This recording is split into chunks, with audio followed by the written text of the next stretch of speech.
Hi booktube, Aaron here. Hope you're doing very well. Today I've got a bit of a reading update for you. It's mainly a lot of the stuff that I've been reading around the Christmas period and the Christmas holidays, the New Year. Not a lot here, and a lot of them are quite short. But I just wanted to sort of fill in what I've been reading recently, as at the beginning of the year there are a lot of videos about reading plans and wrap-ups for the whole of the last year, and so I kind of felt like I'd be, I don't know, maybe repeating myself a bit and just making a lot of the same kind of videos if I was to do a December wrap-up, and so instead I thought it'd be a bit more manageable to just do a reading update. So I'll start off with I think the first book I finished since the last time I updated you, and that's The Catcher in the Rye by J.D. Salinger, which I'd never really read before, and really enjoyed it. I very much enjoyed the voice of Holden, and just sort of the general writing style, and there was something all the way through very touching about, and it is something to do with the voice, someone trying to be not necessarily tough but show a kind of bravado, to sort of almost pretend to be a little, I don't know, they're trying to show that they can't, that they don't care about things and things like that, but it's actually very much showing that there is something that they very much care about, or there is something very serious going on or has gone on, and as it goes on we sort of unpick that. But I very much enjoyed it. It's one of those books where I don't know, it's sort of like nothing much happens, but in a way a lot does happen or has happened, and it's sort of, you're sort of peeling back the layers and working out what exactly has happened, I suppose, through a fairly simple, relatively uneventful plot of a boy being expelled from school, leaving early, and wandering around New York City because he doesn't want to go home yet because he's afraid of what his parents will think. I thought it was a lot of fun, and I'll be reading some more J.D. Salinger. There's humour, there's a bit of tragedy in there, a lot of humanness and some real heart. So I enjoyed that very much. Next up, the next two books are a bit different. So every year, me and my wife, we do a thing sort of inspired by the Icelandic Jólabókaflóða, or I can't remember its exact name, but it's essentially like a book swap around Christmas time. You probably buy someone specifically a book and you read it on Christmas Eve, and it's, it seems very cozy and homely. We tend to just sort of choose a book for the other person to read around the Christmas period, and the book she chose for me is, I suppose it's a kind of self-help book called The 5 Love Languages by Gary Chapman, she's a big fan of it, and she finds it very interesting. And it's essentially that this guy Gary Chapman is a sort of a couples therapy counsellor kind of guy, and so it's just about some things that he's noticed along the way. So there's lots of case studies in there. Sometimes I find that kind of thing a little repetitive, so it can get a bit annoying over time. Overall it's interesting. I don't really know what to say about it, but I read it, so I'm showing you. The 5 love languages, if you're interested, are words of affirmation, acts of service, receiving gifts, quality time, and physical touch. I think the idea being that sort of quite often people are sort of speaking these different love languages, and just to feel really appreciated, I suppose. Different people expect different things, and so yeah, it's just from him talking it through with some couples who maybe have had problems but want to stick it through. He sort of noticed that there's this thing where, you know, each of the two of them are actually speaking in two different languages almost, and so it's him trying to get that through, work out what you need as a receiver, but also kind of what you need to give as well. So yeah, it was interesting. As I said, some of the case studies I found a bit weird, but yeah, it's still interesting, and it did get me thinking. Next up, a bit different. This is the story of craft beer, how it's made and how to drink it, by Pete Brown. And again, I think I talked about this recently because I showed it as a book haul. Since it was new, it turned up sort of as a freebie, an extra, with a like a box of craft beers, and it was interesting. But as I said in the last one, really, if you're that into it, you can probably you'll find all that information online anyway. And then the last one that I've finished, the one I've finished most recently, is the selected poems of Wallace Stevens. And this was a reread for me, and it was very much a case, and it's been happening a lot over the last year, where I've been trying to make it something that I do, that I go back to a poet I have read and enjoyed, or maybe not even enjoyed, but at least found interesting in the past, and just try to reconsider them.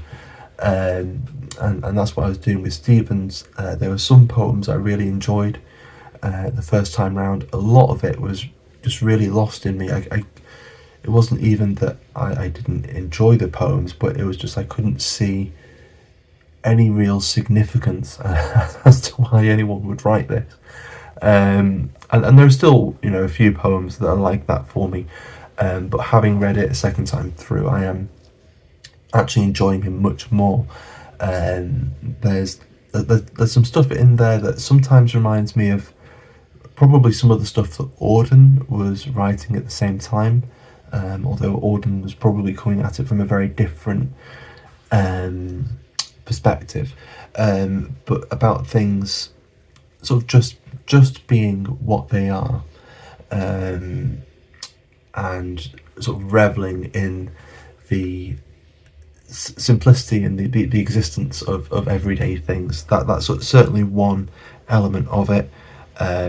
So in one way, he's very much a modernist poet. It's about sort of undressing the world of any mythological or religious trappings that it might have, and yet also very much recognising that maybe that's something that we may still need. And so for Stevens, he's very happy to say that maybe we should make up our own, and we need to refresh them, and we need to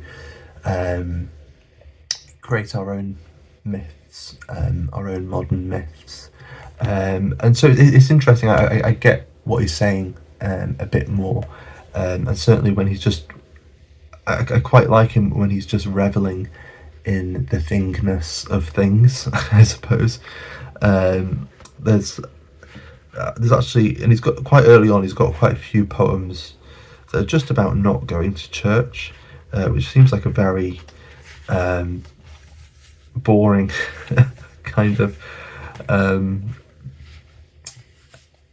very, very boring subject for a poem. And I'm just trying to find one that sort of shows that off.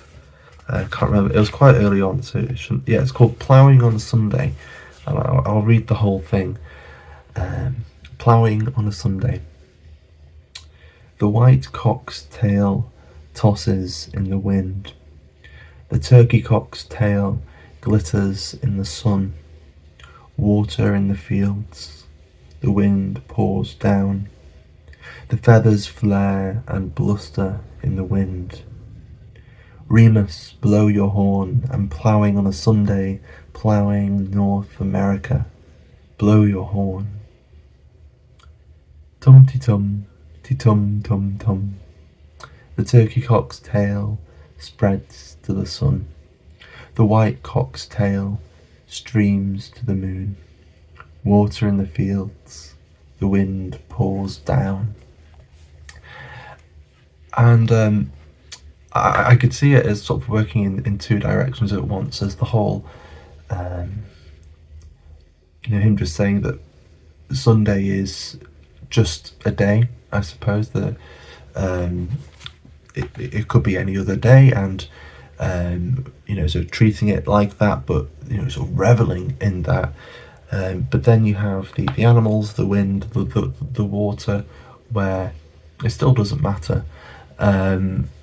Like, both to the fact that it's a Sunday and the fact that he's doing all this on a Sunday, both are sort of insignificant to nature. They just sort of carry on, and they don't need a horn to blow or anything, because it's just another day to them.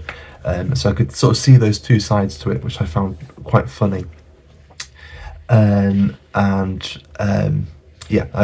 won't read any more, but as you can tell with that verse where it was just like tum-ti-tum, tum-tum-tum-tum, there's a lot of that in Stevens as well, that kind of just, I don't know, sort of zaniness almost, that I don't know, sometimes I feel like it detracts a little from his poetry, and yet I don't know, sometimes maybe that's the point, maybe that's part of his reveling and just enjoying things. And so, yeah, there's a bit of Wallace Stevens, and I think particularly that poem reminds me of a poem by Auden. I can't remember the line I have in my... I've got like the rough idea of what the line was, and I can't even remember the name of the poem. It's something about deer, I think, or reindeer, or moose, or some kind of stampede of animals stampeding across a vast sort of grassland, totally unaware and totally uncaring of any kind of human subjectivity. And there's again, I just like the way he's exploring that, where there's I don't know, just an undressing of the very human way we see the world, and sort of remembering that there's more to the world, and much more going on than just us. And so that's, I think, more of what Auden was saying. Stevens might be saying something a little different, but I could feel they were in a similar area. And then, just with what I'm reading at the moment, reading has been relatively slow, mainly because of my choice of reading. So as I've said in the last couple of videos, I'm reading The Anatomy of Melancholy by Robert Burton. Or is it Richard Burton? I think Robert Burton. And the complete essays of Montaigne at once. And particularly Burton, the Anatomy of Melancholy. It's going very slowly, which is fine. I'm very much enjoying it, but it just, I mean, the print is quite small, the prose is dense, so it's just taking longer to get through, and it's also a very big book. But as I was saying in my reading plans video, they're both sort of part of my idea of sort of dipping in and out of things, and I've been sort of reading a few other things, and these are maybe a little more concentrated, the three that I'm going to show you. So I started reading A Short History of the World by H.G. Wells. It's I'm sort of up to the well, it says the primitive nomadic peoples here, but we've just had a little bit about ancient Egypt and Sumeria, Yeah, so before that it was sort of prehistoric stuff and geological time, I suppose. And it's been interesting. He's very on the whole very honest about the fact that he's just working with what they have at the moment, and that the sort of general scientific consensus about the things he's writing about might change over time, which they have. He's also very naive about I think the way humans see the world. There's a bit where he's like, and no one today would believe that the world is flat, and then here we are, 100 years later, where people are doing exactly that. It seems out of almost like a kind of protest. Yeah, I found that interesting and quite funny. In much the same way as I was rereading Wallace Stevens to sort of reassess him and see if I could pick anything else up from him. I'm doing the same thing now with Zbigniew Herbert and his selected poems. He was a Polish poet from the sort of mid 20th century. I think he was in the resistance during the during the Second World War, and then sort of struggled to get things published in the late 40s,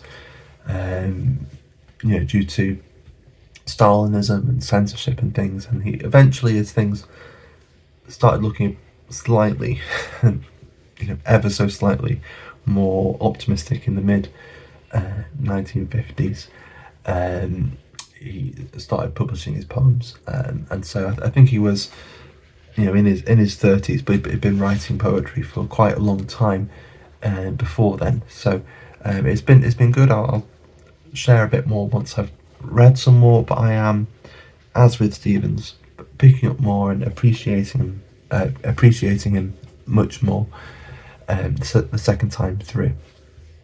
And then finally, really the sort of main focus of my reading, the one where it feels least like I'm sort of dipping in and out of books.